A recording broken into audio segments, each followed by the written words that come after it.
Hey, everyone! If you enjoy my quantum audiobooks, you can support me by becoming a Patreon member. Your support helps me keep creating, and you'll get exclusive perks.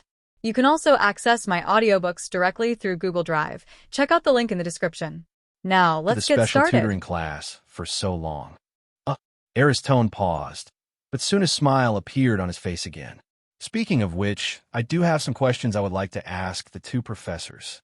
As he spoke, he looked at Flitwick and said, "Professor Flitwick, I've been thinking about a question for some time. What is the essence of a spell?" "What?" Professor Flitwick was stunned for a moment, and then his expression became a little strange. "Isn't the essence of a spell, the guidance for casting a spell, the necessary process for successful casting? But when casting a silent spell, you don't need to recite the spell. Even when casting a silent spell, you must recite the spell silently in your mind." Flitwick affirmed, "If spells are necessary for casting spells, then why do magical things happen when a little wizard's magic power riots without the help of spells?" Professor Flitwick paused and then fell in a deep thought. "Congratulations, host. The question you raised successfully stumped a professor, and you received 300 points. Listening to the voice ringing beside his ear, Bingley's couldn't help but smile. He was not in a hurry to ask Professor Flitwick to answer this question, and turned to look at Professor McGonagall. "I have another question. I want to ask Professor McGonagall." For some reason, Professor McGonagall suddenly had a bad feeling when he heard this. The scene of the first day I met Aris suddenly emerged in my mind. That day, he seemed to be like this, asking himself a century-old question with a harmless look on his face. "What do you want to know?" But at this point, Professor McGonagall could only force a smile. Aris frowned slightly, looking very distressed. "I have read some ancient books recently, which mention some explanations about ancient transfiguration. It seems that in that era, when ancient magic was prevalent, some powerful wizards could transform into different animals. For example, Merlin was an all-round shapeshifter who could transform into various animals. And now, has this ancient art of transfiguration disappeared? Why can Animagus now only transform into certain non-magical creatures? This doesn't seem to match the bookkeeper's explanation." The distress on Aris's face was very realistic, as if he was really having a headache over this problem. This question, Professor McGonagall thought about it and frowned slightly. It was obvious that Aris had touched upon her blind spot in knowledge again. In the end, Professor McGonagall could only explain, "After all, those are just records in ancient books. Those ancient explanations of transfiguration are not necessarily true. After all, the legend of Merlin was written as a story in some books." Congratulations to the host. You have successfully made a professor avoid your question and earned 300 points. That's fine too. Aris was happy. Another 300 points were obtained. It's time to end this topic. Otherwise, Professor McGonagall might be embarrassed again. Aris didn't want to make things worse. Then his words suddenly changed, and very naturally. "What about the question about the nature of magic? Professor, do you have an answer now?" His face still had that very pure desire for knowledge, and there was no sign of anything wrong with it. He didn't seem to realize that this question might embarrass Professor McGonagall even more. "Mr. Shafik," Professor McGonagall's expression became visibly angry. "I may need to study this question further before I can give you an answer."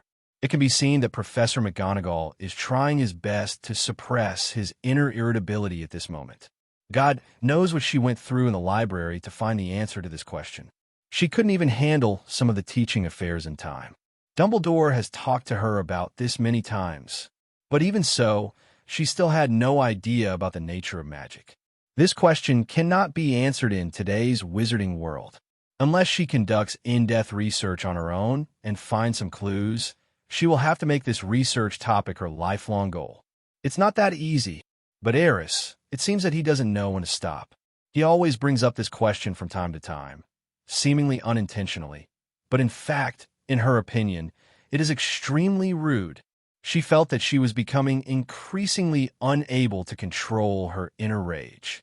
Perhaps today's conversation can end here.